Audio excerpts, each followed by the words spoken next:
Kentucky at Ole Miss is our next game that we'd like to talk about on the HRO Sports Betting Podcast.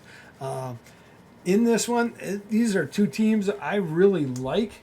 Yeah. Two teams that I think are quality teams in each one of their divisions. Two teams that I think can compete for the number 2 spot in each one of the divisions coming up. And, at first glance, I really liked Kentucky. At first glance, I was thinking, okay. And then I realized, and this is why it's important, you got to check at who's at home and who's on the road. I really thought Kentucky was at home. Then all of a sudden I realized, nope, it's at Ole Miss. That changed things for me. Ole Miss is a tough place to play.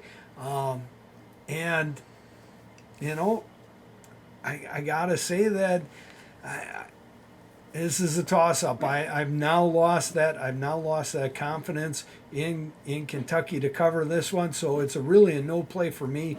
Really like this Kentucky team. I still think they're the second best team out in the SEC East, and that showdown with Tennessee is looming for them to claim that spot.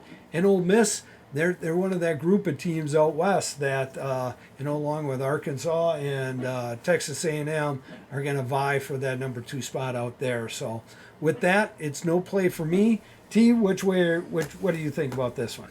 I mean, I think both teams last week had a little bit of a look ahead. Kentucky beat Northern Illinois 31-23 in a one-possession game. And Ole Miss beat a good Tulsa team 35-27.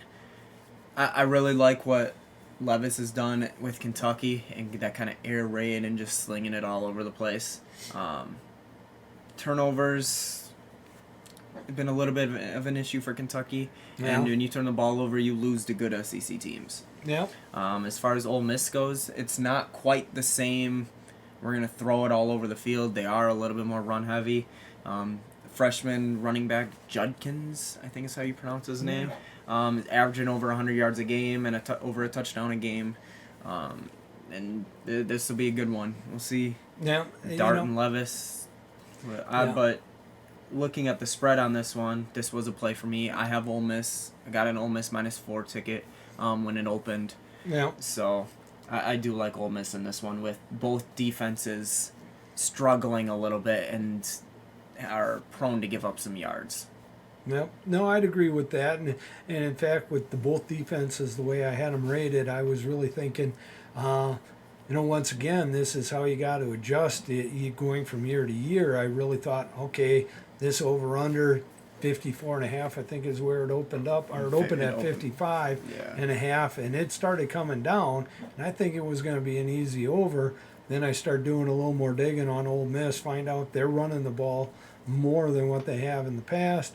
I shied away. It made me a little gun shy. Sometimes that best bet is the one you don't make, and so I stayed away. But he has the Ole Miss coming in with that -4 ticket. Yeah. That's a play for him. So that's what you got here. Play for Ole Miss -4.5.